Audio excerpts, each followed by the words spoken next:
Set your course for the Hoth Takes podcast.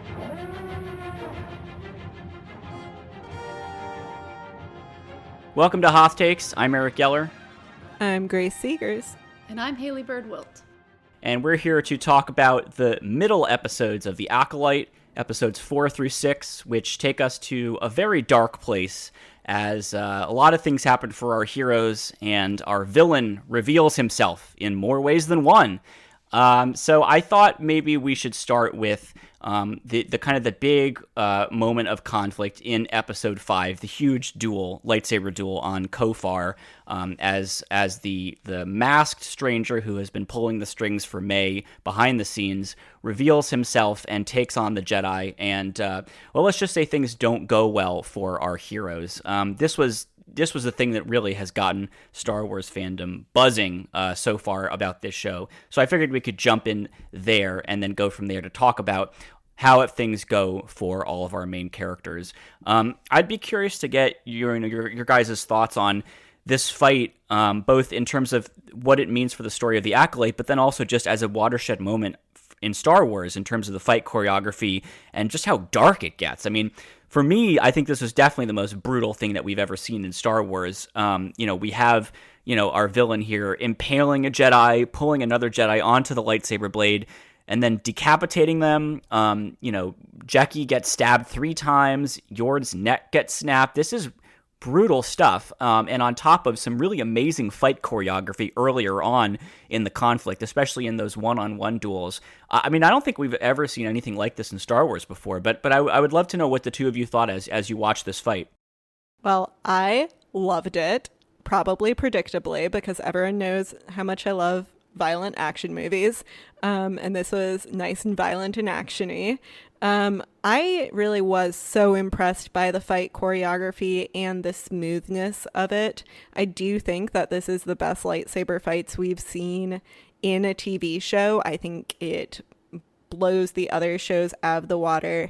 And I think it's even Kenobi may have gotten close, but I really think that in terms of creativity, in terms of genuine shock value, this is for sure the most exciting lightsaber fight scene we've seen in a long, long time.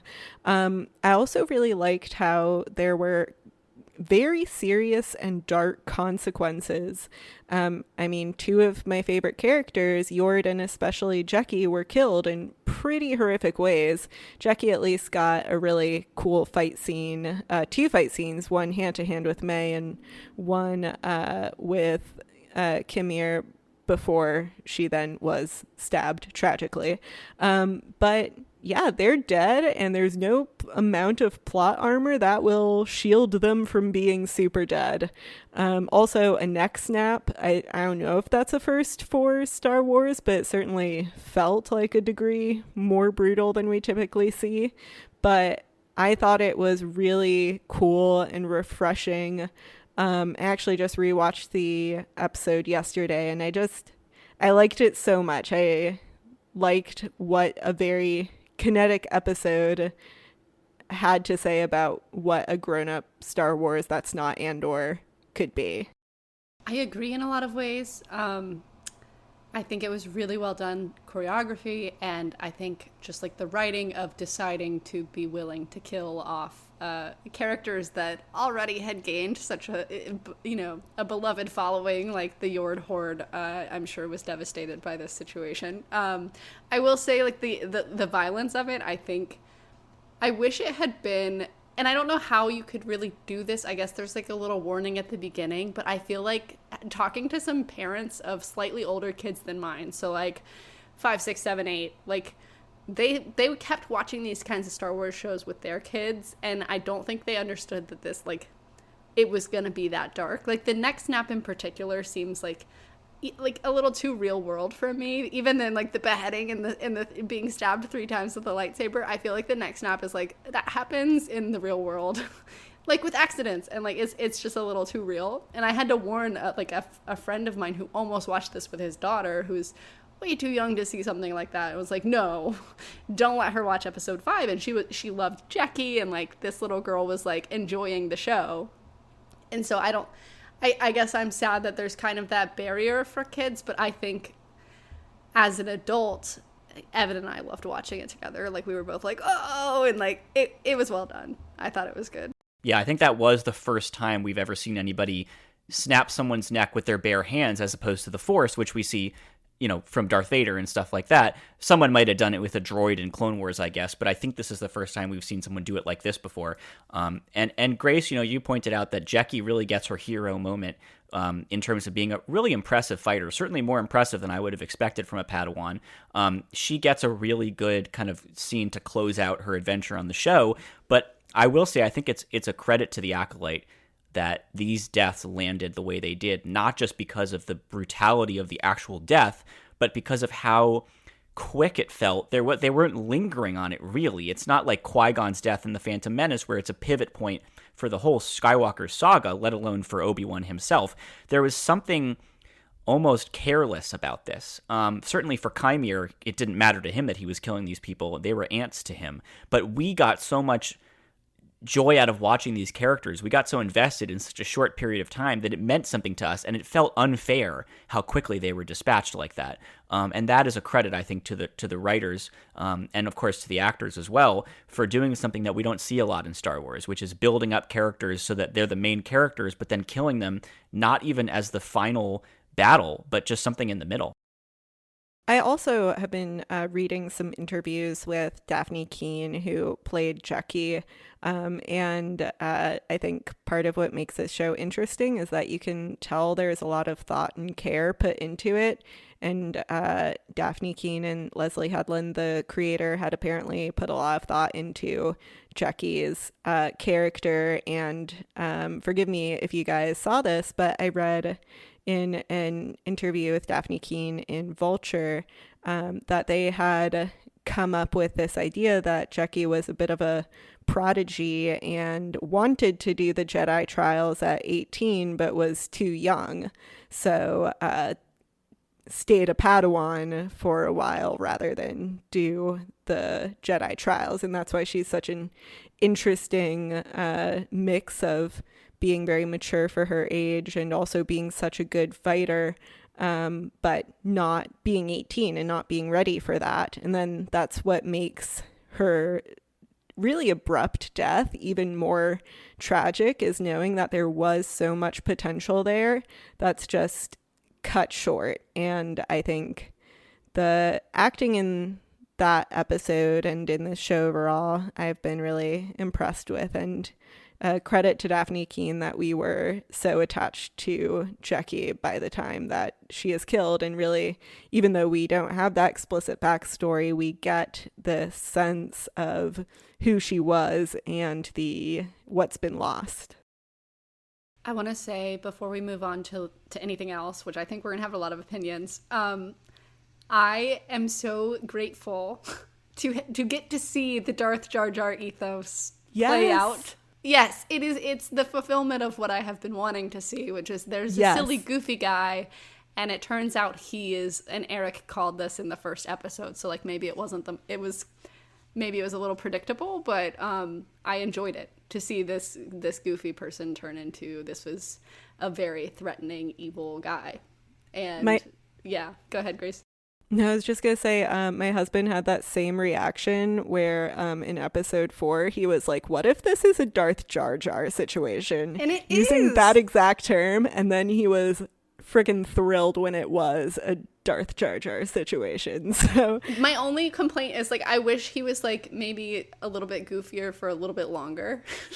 Like, to truly make it clear that it was a Darth Jar Jar situation. But I'm still grateful that it happened. And I feel like he did an incredible job becoming so menacing, like, very quickly. Yeah, I think we all are pretty impressed with Manny Jacinto's performance in this episode, and I want to talk about Qimir, or the Stranger, as he's called in the official marketing material, in a second, because there's a lot to talk about with him. But I want to ask first, at the end of this fight, Saul, really has been destabilized by the deaths of these other Jedi, and he really goes at Qimir and is about to kill him, and Osha sort of snaps him out of it and is like, it's basically saying it's not the Jedi way. I wanted to ask the two of you, because when I was tweeting was about this wrong. episode, yes, thank you, Haley, thank you. I wonder what Grace is going to say, but let me just put it out there. That's my biggest complaint. Yeah, so, go ahead. Did Saul do the right thing by letting Qimir live? No, and first of all, Osha was wrong, and maybe that's foreshadowing of her stupidity in the next episode. But like, someone who has been in combat and has killed like 8 people and who is disarmed for like 2 minutes does not suddenly make them non-combatant. Killed without remorse. Right, true. It's like, this is not, oh no, we can't, it's not the Jedi way. He doesn't have his lightsaber for like 2 minutes. You can't just kill him. No, that's not how it works. I guess my question for Osha is like, how long do you have to be disarmed? Is it at any point you're disarmed, you can't like, because then there's no victory at all. There's no victory possible if you can't. I guess is the concept, Eric, in this age of Jedi, that you can't kill anyone? Is that in the books? Definitely not. The Jedi certainly kill people when they have to. And it's funny because Qimir even jokes in the following episode. That's what I was going to say. Haley, you sound like Qimir. Well, no, but Qimir was mocking the idea, I think, that that for the Jedi there's this artificial boundary between combatant and non-combatant. And by the way, you don't need a lightsaber to be a threat, as he showed us, not only with Yord, but just with using the Force in general. He is not... Qimir, a person like Qimir will never be disarmed unless he's unconscious, right? Because he always has the Force he can call on in brutal ways, and his bare hands. So thank you, Haley, for saying it. Grace, I'd love to hear what you think, but I think that was so stupid and self-defeating, an insistence on this single principle at the expense of everything else, and you're just making the galaxy a worse place, in my opinion. It was very Anakin and Mace Windu with the showdown with Sidious. Like, no, you can't do that. It's not the Jedi way. Well, I think that's a great comparison too, because I fully agree it was stupid. He was clearly dangerous, killed 8 people in like 5 seconds. He needs to be put down in that particular scenario. And I think Chimir's mocking of it in the next episode, like how much time has to pass, was pretty funny too. But I think that the reason she does it and she stops him isn't necessarily because she's like, that's not the Jedi way, or that's not, I mean, that's the surface level, but I think she is and has been struggling with who the Jedi are, what it means to be a Jedi, and what her sister is. And I think that scene underlines a larger conflict within Osha that then we see in the next episode, because it's really freaking stupid in the moment, but you also see how in the heat of the moment, Sol is probably the only one that Osha still thinks of as kind of like a good guy. And even if Qimir did just murder a whole bunch of people, seeing the one person you trust become angry in a way you've never seen before, that can be shocking. So I understand where it comes from. And I think the Anakin parallels are apt, because Osha, as we see in the next episode, teach corrupt. She is being corrupted. And so I think it was a stupid thing to do, but I also understand it from a narrative standpoint. Is it just that she's like because what I don't understand of the writing decision, and I'm forgetting the chronology, so Grace, since you just watched this, you can remind me. She also like tries to get him killed by those moth things, and I guess it's because he's holding his lightsaber. But is that before or after? That's after. I don't think she's trying to get him killed. I think she's trying to escape, and because it's pretty clear a few moth things aren't gonna kill this guy. They were kind of scary. Well, yeah. I feel like the villagers thought the moth things killed the Jedi in the next episode, so they they're did. Capable of it. I just saw it more of as like a shot in the dark rather than that, these buggies will definitely kill him. Do we think she's like, I mean, I guess in the next episode, and we'll get to this, I kind of appreciate that it's not immediately jumping into like what happened on her home world, but it's like it seems like she's being lured by this new kind of power, And so I guess I wonder if you guys think when she says that to Soul, is it just the idealism of like, I don't want to see you kill someone? Or is it like, no, like clearly he's really powerful and I want to know why and how? I think she doesn't want him to kill him in the heat of anger. Like, I think really that is her saying, Saul, like, snap out of it. Like, whatever you're about to do next, it cannot be out of rage. And I actually respect that and agree with that. I think where I might differ from her is, okay, having snapped out of it as he does, you can still end this person's life. And you won't relish it, and you shouldn't relish it, but you can do that as a service to the galaxy, as part of your responsibility to keep the peace. I think that's a good point. And I think Osha probably just also looking back at her own childhood sees the Jedi as very different from how she was raised. And also we know that she believes that she failed as a Jedi in part because she couldn't let go of her emotions. So when she sees Soul unable to let go of his emotions, that's when she really freaks out. Yeah. So I do want to dive into what happens on Qimir's hidden planet. And as I said, I'm really impressed with Manny Jacinto's performance here. He nails the physicality of this role. He's so creepy at so many points, both on Kofar and then, also has this kind of disorienting charm to him on his own sort of hidden planet there. He's got this refreshing quirkiness that I think makes him an interesting villain, even if some of his values, as we'll talk about, are sort of classic Sith ideology. But just as a person, he's different enough that I think it's really exciting. And I think he is very slick and very clever about trying to corrupt Osha. Everything he does is done trying to sound reasonable, sympathetic in a way that perhaps the Jedi did not seem sympathetic or reasonable to Osha. He builds everything around the role of emotion. And he also, as many people, including Leslie Headland, have talked about, there's big Reylo energy with that sixth episode where he brings her to his planet and he tries to sort of corrupt her, but mostly with this almost kind of charm offensive. I mean, he does kind of use his physical attractiveness, his charm, his charisma to kind of tempt Osha over to his side. And we'll talk in a second about kind of how he centers this on the ways that the Jedi are perhaps a little too inflexible, or at least what he thinks is too inflexible about emotion. But first, I'm curious if the two of you were as struck as I was by that first scene on the planet where he knows she's following him, and he goes skinny dipping, basically. Has Star Wars ever done a scene like that where there is a character who is, who's naked, even though we don't see any nudity? I can't think of anything. I mean, there's some like suggestive scenes in Andor, but this was new. And the real difference between this and Reylo is that Qimir is charismatic.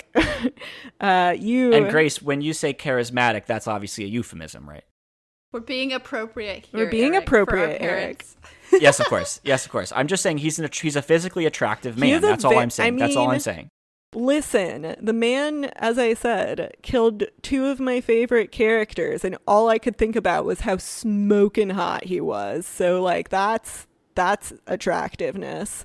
But, he has this very seductive charisma, and I don't even mean that in a seductive, like, romantic way. I mean, he's just very good at making his perspective seem reasonable, and part of that I think is talking in this really casual tone of voice. Like, he's not portentous or sounding like a harbinger of doom like other Sith we've heard. He sounds like an ordinary guy who's just trying to be reasonable, and even when he has a lightsaber to May's head and has just done all this murder, and Soul says, "What do you want?" And Qimir is just like, "Freedom." And he says it so casually, which also I think is a connection back to the witches that raised May and Osha, because they said what they wanted too was freedom. And, there is that question of, okay, there's freedom, there's power, but actually good and bad does matter too. But he's very good at framing it in a way that makes it seem reasonable, and he's very good at making Osha question herself. So when he's talking about, did Jecki actually like you? Yord was willing to sell you out. Your master wasn't there for you. The Jedi were never there for you. And he's turning all of Osha's fears against her in this very sly way. That is part of why I think he's so effective, is because he's not coming at her with aggression. He's very much turning on the charm offensive, but in a, like, I'm just a normal, super duper hot guy kind of way. I think, so I see your point on all of that. I think the writing in the 6th episode could have been better because I wasn't super convinced that she would have forgotten the carnage and like the deaths of so many people so quickly in that forest. And the fact that she does really bothers me. And I understand he's standing there naked and like maybe she's enjoying it, which I do appreciate seeing like an actual seduction to the dark side. and you both know that I have wanted to see more romance in Star Wars. I don't know if I would have chosen for it to be this particular story.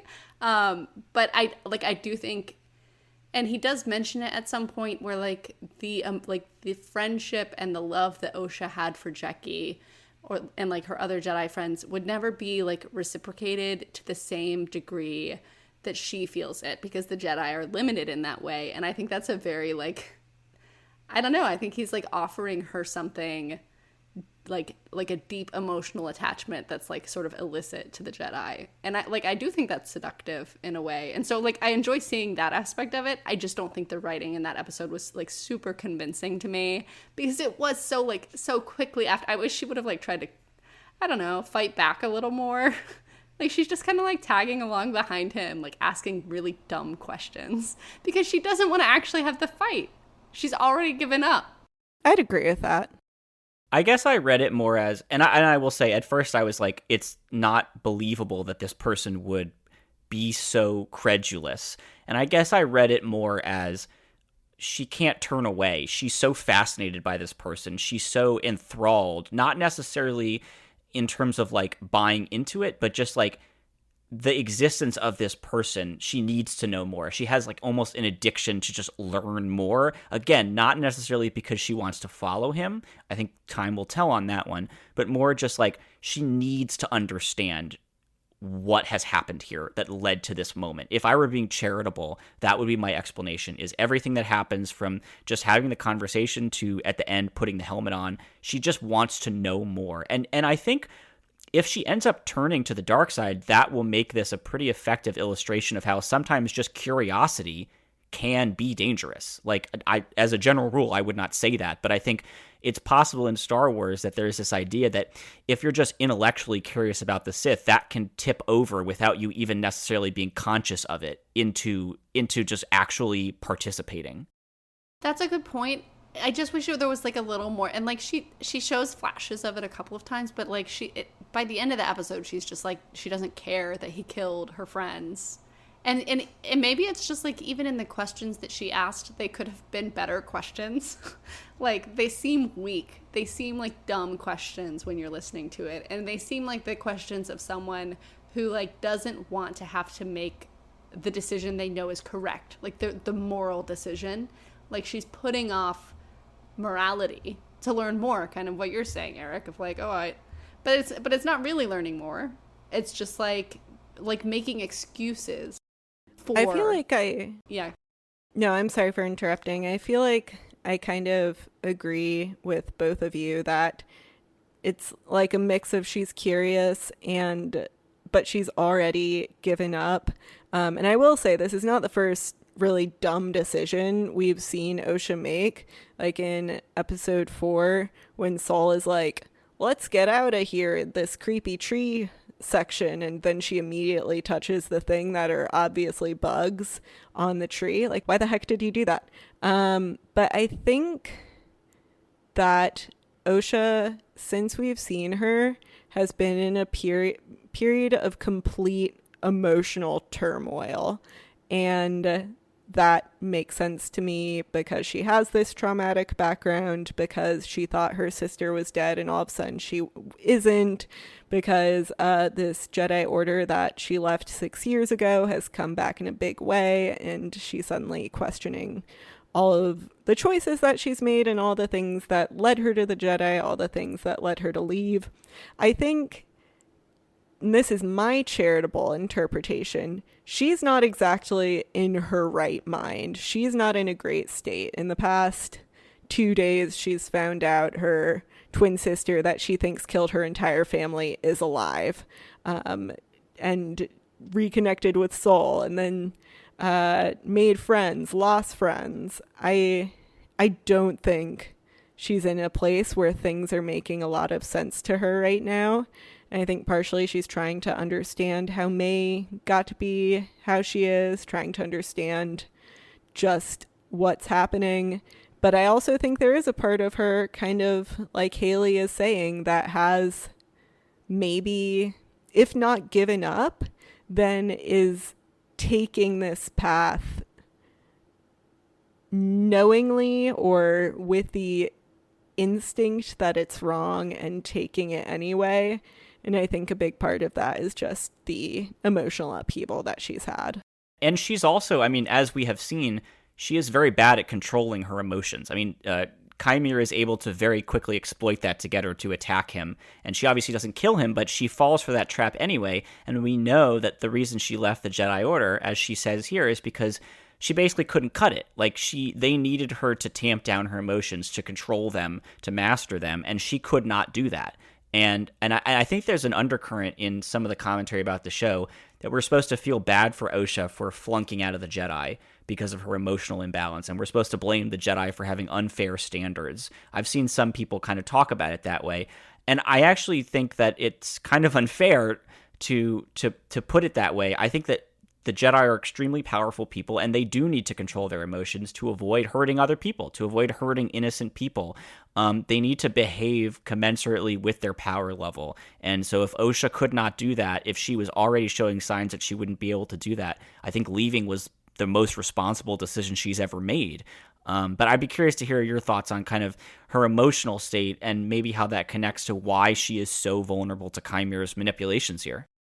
I guess the Jedi don't offer, like, you would know more about this, Eric. If you've been through a really traumatic situation, I guess the Jedi just kind of teach this is the way of things. And, like, you know, everybody has returned. The people who die return to the Force. I mean, yeah, Jecki even says that about Indara, I think, when they first arrive on Kofar. Like, Osha is like, I could never get that comfortable with death. And Jecki's like, you know, and this is a thing in Star Wars, both in canon and in Legends, the idea of, like, don't mourn those, like Yoda actually I think says this to Anakin in episode 3, where it's like, you know, don't mourn those who pass on, like embrace the fact that this is part of their journey. Like, that's definitely a thing that the Jedi do teach. And that's it holds no room for, like, actual grieving. Yeah. And I think, like, there are religions on Earth like this where it's like, when you die you become part of the universe, and it's like, okay, but also, like, this separation is unholy, like, between you and your loved ones when death happens. Like, it's an outrage, and I think most people feel that, like, deep inside when they actually experience it. It's unnatural.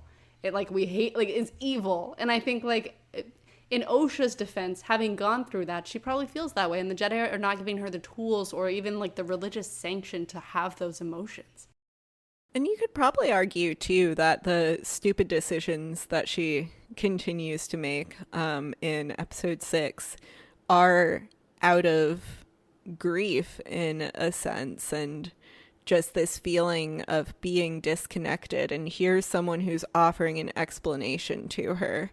And she's been separated from Soul. She's been brought to this planet. She doesn't know where she is. Like, sure, technically she could swim to a ship and then try to figure it out, but that doesn't seem super safe. And it's more of a kind of illusion of freedom type thing. Like, well, it's your choice whether you want to swim out really far to that ship and hijack it and figure out where you are and get back to the Jedi Temple.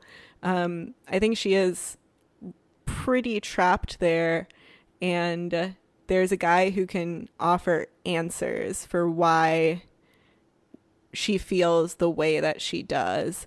And even as much as she hates it and as much as she may be bitter towards him, there's something, again, to use this word, seductive about just having an answer for things as well. I want to know what like stew he made for them. Of course you do. Of course you do. I was like, what is that? What's the seduction stew? Well, and ladies, we like a man who can cook. We do. She's like, yes, this is kind of nice. But what I love is that there's always like a random ship on these islands with the mentor. Like there's a way to get out if you can like if you have enough willpower to like lift it out of the lagoon or something.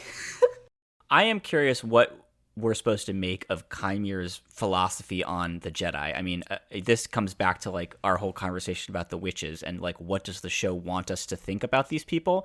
But I've definitely seen some people saying like you've got to hand it to Qimir, like the Jedi do, like the Jedi are too restrictive about emotion. They do suppress the freedoms of other Force users. Like Qimir is out here saying, I just want to be able to wield my power. The Jedi don't let you have any emotions. If you want to be emotional at all, you can't be a Jedi. By the way, that's not true. You can do that without murdering people. Well, yes, definitely. But also I thought it's just like, are we supposed to put stock in his arguments because he's completely distorting the Jedi's policy on emotions? Like he's not being truthful. He's more, I think it was Grace who was saying that he sounds reasonable, like just his tone. And so that separates him from someone like Palpatine, who's very much like the cackling cartoon villain. And that's true. And that is impressive. And I like that about him, but I don't, again, I hate sounding like I'm trying to like lecture Star Wars fandom, but like I wish that more folks could separate like how he presents himself from like the actual substance of his arguments and like understand that he is not the victim here. You do not in fact have to hand it to him. He is the bad guy. Like am I alone in thinking that the show is like trying to present this as more of a question? So I think in the episode with the witches we were supposed to think that, and I think just having seen him kill so many people and just the feeling of like she's making a bad moral decision in episode 6, like I don't think the show wants us to think he's the good guy anymore. Yeah. And I don't think so. And like if people do, it's just because they find him attractive. I've read the tweets and I feel like most of the Qimir defense is just that they like the way he looks. And Eric, I think you're wrong about that. The episode's literally called Teach Corrupt, and it's pretty clear that it's corruption. Again, he also did very much murder a whole bunch of people. And just because Osha's in a confused state doesn't mean that we, the viewer, are also in a confused state. I would actually argue this is like galaxy brain. So many social conservative people hate this show, and they have hated it since before it came out, by the way. But wonder why. But they find reasons to complain each week. And I think like Galaxy Brain take, the way it is telling us a story of someone using language of like freedom and oppression to do objectively evil things is actually kind of conservative. We'll see. Wow. We'll see where the story goes. Ooh, we gotta be careful there. That's real Galaxy Brain. I'm gonna sidestep that one real quick. I would just say the people, I don't think I've actually seen anyone defending Qimir. All I've seen are people saying he is smoking hot, and that's true. Like, Your Honor, he did very much do all that, but he's just also a babe and a half, and I think you can hold these two truths in your hands at the same time. And I'm sorry for a dog barking in the hallway. That's all right. I guess my concern or like my like dubiousness is the show has been marketed as this exploration of provocative, contrarian ideas about the Jedi, and like we're really going to show you a different kind of dark side user. We're going to show you the ambiguity in a hot one. Yeah, like we're going to show you a person who's disarmingly non-Sith in a lot of ways, even if they are very Sith in other ways. And we're going to show you the Jedi as not necessarily the shining good guys that they were discussed as in the original trilogy. I guess in that context, I'm a little leery of like what we could understand as a cut and dry, depiction of bad. The show wants us, I think, in general, to question the Jedi and to give some credibility to people who criticize them. So I hope you're right that there's not supposed to be any ambiguity here, but that felt a little like, how does this fit into the grand project of the Acolyte? What do you want? Like a disclaimer at the end? if we're supposed to think Qimir is a good guy after episode 5, which is like an unprovoked massacre of people who did I just think that's really bad writing, and like not even, there's no moral compass there. And I'm going to give the writers a little more credit than that. I think they put that in the series to like make it very clear, like he's not like you're saying, Eric, he's not like the representative for this, like the perfect viewpoint of like, maybe the Jedi have something, wrong here. And like we've seen that explored in the prequels already, and so I don't even think that's necessarily new ground to question the Jedi as an institution. I think the more compelling story here is, and we'll see what happens later, of course, so, maybe I'm wrong, is just like using this language and using this really convincing rhetoric to do evil things. And the fact that Osha, like, as a viewer, and I don't know if you guys felt the same way, but like watching her be seduced to the dark side by this guy who killed so many people just like a few minutes before she wakes up is really agonizing to see. It's like you throw away morality in pursuit of like a vague concept of justice or like a vague concept of a better future. And it's like what is it? What is it that he's promising her? Well, I liked when you were talking about how like it's seductive, but in a way that we don't usually use that word, because there's a moment where he says to her like, when you lose everything, that's when you're most free, right? And that is such an insidious idea if you think about it, because like what he's really saying is when you lose the people in your life, you also lose the sort of the obligation to like respect sort of norms of society, because you don't have anybody who will judge you for doing otherwise. Like you have been so alienated from everyone around you because you don't have the people you actually care about, that you will not face any real consequences for behaving asocially, for behaving sociopathically, right? Like there is something seductive about I can drop the facade almost, or like I can stop being on my best behavior, to put it very sort of crudely. Like I don't owe society anything. Everything has been taken from me. That is such a seductive idea, especially if you have had everything taken from you. And I really do like the way that they're showing us him putting that to her, because I think it's an attractive idea to her. I would go even beyond that and say I think it's a very classic tactic of abuse by a domestic abuser, is to isolate someone from the people who love them and the people that they love. So in this episode, again, he is telling her to question the people that she trusted, the people that she was friends with, her mentor, the people she had just met, but also people she'd known for a really long time. And he's telling her they don't actually love you. They can never feel the same way that you do. And the implication being that I'm the only one who can. But even more than that, the dark side of the Force is the only thing that can really fulfill you. And he's doing this technique of beginning to cut her off from other parts of the world and people she appreciates. And that's also part of when you lose everything, you are free. So get rid of those people that you love and that love you. You just lose them. Only then will you be truly free. So I think it's even more insidious than just you're free when you no longer have an obligation to society. I think he's actively trying to cut her off from the person that she could and should be. Before we move on from Qimir, a couple of quick things, one of which I'm curious what folks think of the setup that they seem to be doing in episode 6 with Vernestra, where Qimir kind of shows Osha this scar on his back right before we see Vernestra, who's back on Kofar, use her light whip in a sort of very throwaway moment to kill one of the bugs.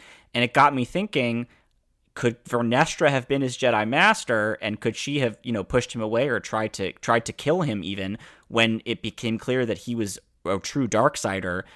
She does have a moment in this episode where she's trying to figure out who could have done this massacre, and she kind of murmurs to herself something to tip the scales, which is the same phrase that she used in a previous episode. So it got me thinking, is she like reflecting on something that he maybe told her during their final confrontation? And could she be really aware at this point that these have all the markings of Qimir, who is still alive out there? And are we going to perhaps see her try to cover that up or something as we move forward? She's such a bureaucrat. It bothers me. I did not put together that whip thing at all. I think that makes a lot of sense. That would make a lot of sense. I could see that happening, but I genuinely, the thought had not crossed my mind until you mentioned it, so I have no comment beyond, yeah, that could happen. Eric, I feel like you know a bit more background here since you read the books with her in them. And when I see her, I'm like, who's this green lady? Why is she so concerned about politics? Yeah, I'm sad for you, Eric, because you said you didn't like her. I mean, it's just like, I really hope that people are saying like maybe she will blame Sol as a way of covering up Chimir's involvement, because that could be traced back to her, because she does have a moment on the planet where the other Jedi is like, could Sol have done this? And she's like, that is a big accusation, son. I really hope they do not make her like a backstabbing sort of pseudo villain. Like, they've already been building up to that. They've been building up to like cleaning things up for politics' sake. And, yes. Like, that's her outlook on life. And I don't know why. I wish if she's going to be that way, I wish there was a little more reason given to us for, like, why she feels she's under so much pressure to, like, maintain this image for the Jedi. But there, like, again, that's another interesting story that maybe they'll explore later of, like, the institutional expectations of, like, perfection allow the Jedi. And we see this in the prequels, too, of, like, they're covering up their imperfections in a way that prevents them from actually responding to really real threats against them. So it wouldn't be like super surprising to me if she blames Sol and it's like this ridiculous thing. But like Sol is kind of, he's going off the grid to like solve his own emotional problems and like do this little mission without a conference call or like a Zoom meeting beforehand. And I don't know, that deserves some kind of sanction. If not being pinned with the blame for murdering all those people, you know? Yeah, he's definitely not making things look good for himself. And we do see a scene in episode 6 where Vernestra is talking to a senator, and he's basically saying, don't worry too much about this audit of the Jedi that this other senator wants to do. He's basically just showboating, but the Jedi are always honest with the Senate, so you have nothing to worry about. And I love that scene because I really hope we get more of this political layer of the current context for the Jedi. This idea of an audit of the Jedi is so fascinating, and what that implies about the Senate's posture toward the Jedi, the level of trust or lack of trust that must exist at this point. And of course, it is ironic because Vernestra is covering up a whole lot, not only to the Senate, but to the Council. I hope we see more about that. I thought we wouldn't see any more after that earlier episode, and here we are getting another scene. It feels kind of like a throwaway thing, but it also very much feels like it could be something that in the next 2 episodes becomes like the foreground that kind of pushes Vernestra to try to cover something up. So I don't know. I like that element of the Jedi have their hands full, but they also have to worry about how they present themselves to the Senate. That is a nice layer to add on to it. Grace, I want to come back to you on something you mentioned in our last episode. Yes. You were giving May some reasonable doubt that like maybe she's not the worst person in the world. And I was like, she is the worst person in the world. Have you seen her? She's like setting things on fire. She's got this mischievous look on her face. She's bad.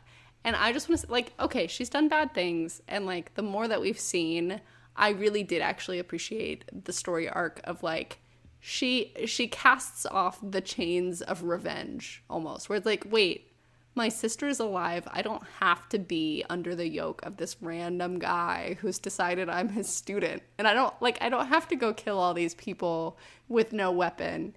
And I wish she had reached that realization without her like realizing her sister was alive to like prompt it, because it is a kind of oppression to be under that, like, the desire for revenge. And what she was doing was, like, objectively wrong.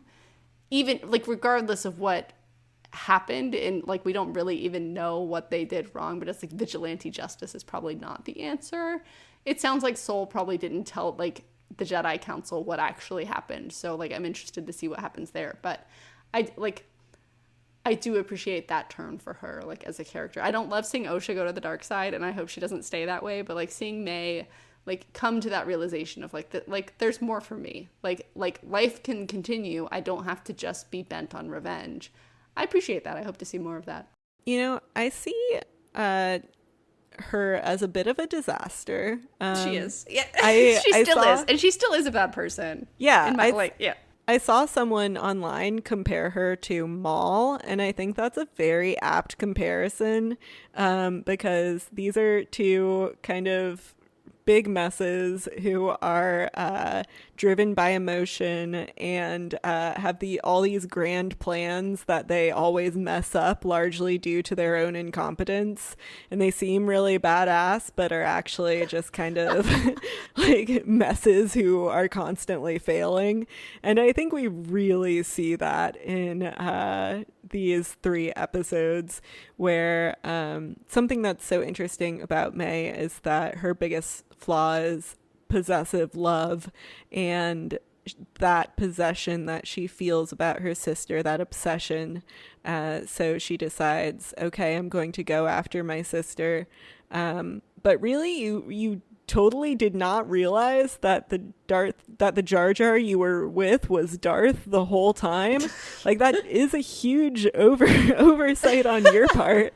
And then in the next episode, just consistently trying and failing to run away, first from Jeki and then from Qimir. And then even when she gets with her sister, she has that very Anakin line of, the Jedi have turned you against me. And then she ends up beating up her sister. And you just kind of get the sense that really none of this has turned out her way. She gets found out by Saul. She's bad at making decisions. She's bad at a lot of things that she tries. And most of her plans go very awry, and I think part of that is because her mind is so one track and she is so obsessive. But I am really interested to learn more about her background. I still think she has an inherent darkness in her that is very apparent from the 3rd episode, but I also think that there is more to the story that we will probably see. I'm not saying she's good, because she's not, but she's also kind of endearingly almost a bit of a relatable disaster. Okay, here's my biggest writing complaint. She decides she doesn't have to, like, do this vengeance mission anymore because her sister's alive. She's like, why am I doing this? And then she leaves her sister to lie there in the dirt unconscious, and she, like, goes to be her imposter for no real, like, why is she doing that? Thank you, Haley. Why doesn't she stay with her sister? She leaves her there for Manny Jacinto to seduce. So I think, and this, it may be me giving a bit benefit of the doubt, but, you know, we see in the 3rd episode, May is like, well, if you're not going to stay here, then I'll kill you, which is such an insane reaction to someone being like, yeah, I'm going to leave. Like, you'd think, well, if you kill her, that also is not going to give you the response that you want. She's gone either way. So it very much felt that way to me. Like, the Jedi have turned you against me, so I'm going to do something that will defeat the Jedi. Like, just some kind of dumb idea logic of, like, they've turned you against me, so I will defeat them somehow, and then I'll come back, and then you'll see. I'm gonna go get on a ship where I can't, like, there's no way to escape.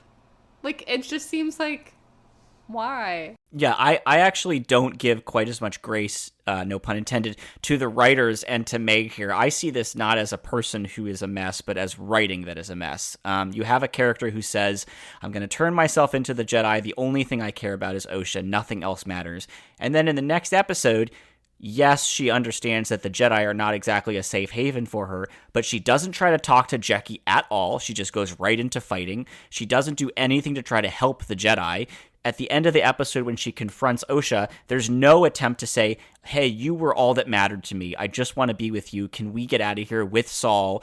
Qimir does not seem to be a threat anymore as far as they know in that moment. I just want to get out of here. I'm willing to tell you everything I know. There's none of that. As soon as Osha is like, actually, the Jedi are pretty good and have given me a great life, it's instantly May regresses to like, no, Jedi bad, May good. And it's like, that's not, I understand. Sometimes the character is conflicted and behaves irrationally. That, I get that.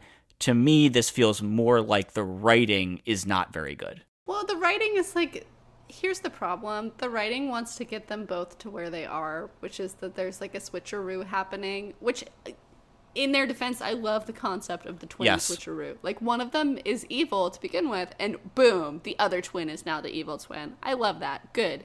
But, like, it would have probably been more convincing to have her revelation of, like, oh, my sister is all that matters. I don't need to be on this revenge journey after. Like, if she had tried to pretend to be her sister and gone with Saul in pursuit of revenge before having her realization, I think that would have been a lot more, like realistic writing than, like, her weird, I'm just a weirdo decision-making process. My biggest issue with this show is I think it is uneven in that kind of storytelling, in showing what characters are thinking. And part of that, I think, is because we don't know the full story of what happened when they were kids and Osha joined the Jedi. And I think this is going to be a situation where a lot of decisions retroactively make more sense when you have the full story.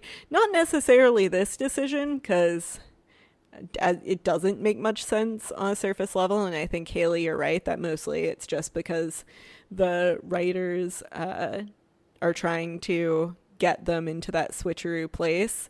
But if I were in charge, I would have revealed the information about what happened earlier. I think they've dragged it out a bit too long, and I would have maybe given a couple more episodes, because it's that thing you've talked about, Eric, before, and that I think is generally wrong with streaming, is that you try to fit all this story into 8 to 10 episodes, and then things feel rushed or character choices don't make as much sense.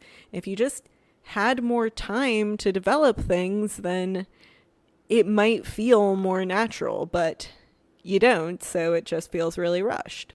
Yeah, and I will say, if the reveal of what actually happened retroactively makes some of these character choices make more sense, I wouldn't call that good storytelling. There are ways to do that where you start seeing something and then only later do you learn something that makes you go, oh, okay. But when it's like so much of one major character's whole behavior, when it's like that integral to the previous episodes, you just kind of go, oh, okay, so that's what was happening there. But like, that doesn't mean that my experience of those earlier episodes suddenly becomes better. Like, I'm still watching something that is confusing me and not making sense to me. And not in the like, this is a Sherlock Holmes mystery where there are clues being dropped, but in the just like, this feels incoherent. And so if that is going to be their plan, then I would say, yeah, you should have done that a few episodes earlier so that we could at least get most of the show understanding what really happened.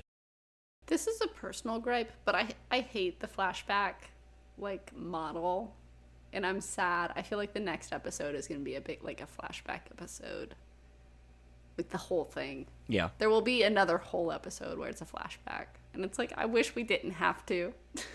Well, speaking of the flashbacks, and I think you're right, now that Saul has May in his clutches, you know, which, by the way, like, if we could talk about Saul for a minute. I didn't like him tying her up like that. It bothered me. This is a guy who's very much, I wouldn't say off the deep end, but like clearly has been jolted out of his sense of calm and composure. He is doing things that Jedi should not be doing. Not only like fleeing the sector instead of meeting up with the Jedi who are sent to rendezvous with him. I mean, he could tell them right there about Qimir, but he doesn't. He runs away because he's gotten in his head that he's going to save Osha. Again, you have this... More of them are going to die because of his like refusal to tell them what happened. Yes, and I think that's a great example of this episode is showing you why it is so important to control your emotions, because if he had prioritize the greater good, he would wait around, tell them about Qimir, and then make the case for a rescue mission. But he is driven by his attachment to Osha, so he goes off on a mission that I think it's safe to say is probably not going to be successful, because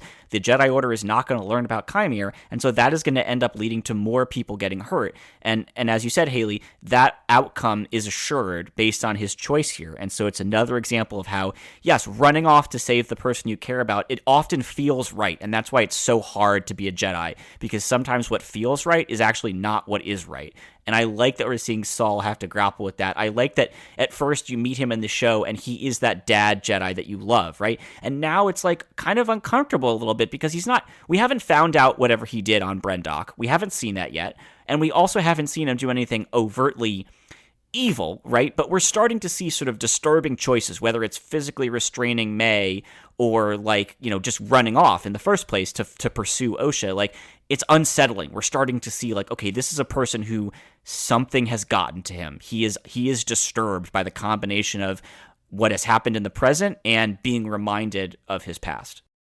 I like that point that it is disturbing, because like when his line about like, I've been thinking of what I would say to you for like however many years, and you're gonna listen, it has this vibe of like, you're stuck here until you forgive me for my war crimes, and like I hate that. You can't tie someone else and force them to listen to you, and then like they're like fully under your like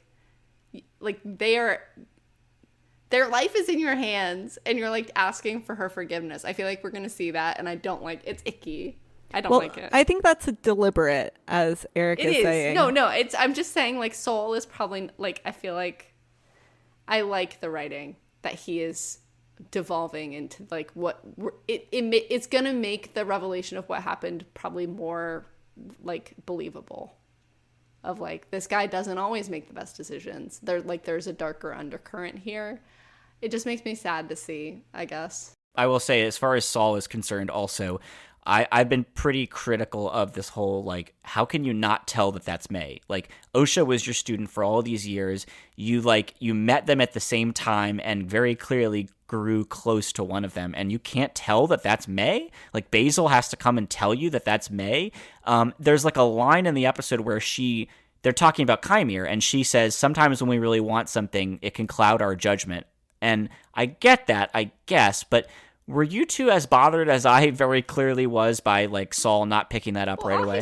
All his friends were just murdered. Like, in his defense, he's also having a hard time. But is the reason he realizes, like, I feel like the pip being set to factory settings, I feel like he actually noticed that. Oh, interesting. Yeah, that's what I thought. Like, I don't know if the tracker guy actually is the reason. I actually also thought it was unclear whether he, like, a part of him didn't know it wasn't Osha. It felt to me like it could have been either way. But I also thought that Pip was the confirming. Is Pip gone forever? So as an expert on droid software, guy, please tell us. No, I also am curious if maybe Osha has backed him up somewhere. If like there's like on the ship computer, is there like a restore point that they can restore to, where it's like, oh, don't worry, we backed him up right before the beginning of this mission. Because if not, I think he's gonzo. No. Yeah, it was also very like, not callous, I guess, but like it was so quick. Like he didn't get like a death moment, I guess. Like it was very just like, well, what if I reset you to factory settings? And then she just does it. And it's like, again, it feels very much in keeping with this idea of like, there's nothing precious about a lot of these characters. They don't get that final hurrah moment. Like R2-D2, if you were ever reset to factory settings, well, it would be the worst day of my life, I can tell you that. But it would also, on the whatever medium it was being presented in, it would be a big moment. But this is just like nothing. Do you think the show is coming at us with a very like nihilist philosophy? Is that the problem? I don't know, because I think that's Qimir's perspective, and as you guys were saying, I think the show is generally pretty good about signposting that he's in the wrong. I think it's more just that like these aren't Anakin and Obi-Wan. Like, these aren't the A-Team. We're supposed to get attached to people and then be reminded that, like, nobody has that shiny plot armor around them at this point in the timeline. And by the way, that's actually that's very High Republic of them. Like, the books and comics that this era was started in, they have killed many kind of bright, shining, like, A-level heroes. Like, nobody is safe in those books and comics, which is something that has made it popular with fans, is that they've met people who have been very clearly, like, on the covers of the books and everything, and then they're just killed. And they get big deaths, but, like, they still die. And so I think this show has picked up on that very nicely in terms of, you know, you like Yor, you like Jecki, or at least you want to talk about them. And then they don't get that big death scene. So I think that the Pip thing is kind of fits into that of, like, this is just a world where these people aren't precious. This is not the chosen one. And also, like, you don't know that they live because they're in something later. Like, they're really making good use out of that. And I hope Lucasfilm pays attention to the fan reaction to that and sees that it's very effective. And as much as people don't like that the characters are dying, I think we generally like living in a world where it can happen. I think there's something fresh and exciting about that. You mean you like that there's a story and the main point is the story, and it's not that everyone needs to survive so that they can continue to advertise for various different Lucasfilm projects and shows until the end of time? Yes. Is that what you're saying, Eric? I do like that. Although I will say, having said, as we wrap up here, having said that there's no characters who we know have to survive, they did put Ki-Adi-Mundi in this show, which I think was a very funny choice, particularly because they're walking right up to the line of him finding out about the Sith, which I think is like a very kind of out of universe, kind of a fun little poke at him of, like, the dude gets so close to learning about the Sith, but obviously, as we know, he never does. Oh, can I say something before we end? Yes. Okay, I think Qimir is the Acolyte, by the way, in his, like, comment in the last episode with the scars and all that. He's the Acolyte. There's some, like, big bad guy who's going to show up and kill him at the end because he's making too much noise.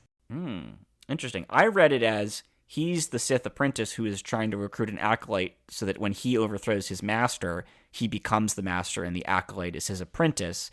And Leslie Headland has talked about the idea that the Acolyte is the person that the Sith apprentice is seeking out to make their student. So, but also, we didn't even talk about this, but they play Kylo's theme at the end of episode 5 as Qimir is looking at Osha's body. And so there's a question of, you know, plus he's got these ripped arms and, like, which he's very conspicuously showing, and he looks a lot like the Ren character in the comics, who's like, Kylo Ren ends up killing him and becoming Ren. And so there's a speculation, is Qimir going to turn out to be the first Ren who starts the Knights of Ren? And I guess what we could see is his master finds out that he's trying to train an Acolyte and either tries to kill him or just spurns him, and that's what leads him to create the Knights of Ren. That's one theory out there anyway, but I always read it as he's the Sith apprentice and he's trying to train an Acolyte. That's also how I read it. I will say, I think Kylo Ren is a deeply boring character, and I do not care at all about his connection to the Acolyte. But that sure would be a plot. That could happen. I guess I'm not saying they're mutually exclusive. Like he's trying to have an Acolyte of his own, but what I'm saying is I feel like he was an Acolyte who was cast off, and, like, there is going to be someone somehow even more powerful than him who shows up. Oh, I think that's definitely true. I do think we're going to meet I think so. his master.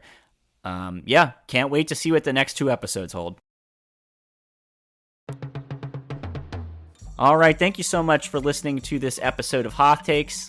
If you want to share your thoughts about the episode or suggest topics for future shows, you can email us at hothtakes@gmail.com, or you can find us on Twitter at hothtakes. I'm Eric Geller on Twitter. Grace is Grace_Seegers, and Haley is Burdinator. Haley made our wonderful logo and banner art, and I edited the show and put together our music. Although, again, for legal purposes, we should note that all Star Wars music and sound effects are the intellectual property of Lucasfilm. You can find a complete archive of past episodes on our website, hothtakes.wordpress.com. And if you like the show, please share it with a friend. You can find Hoth Takes on all the major podcasting platforms, including Apple Podcasts and Spotify.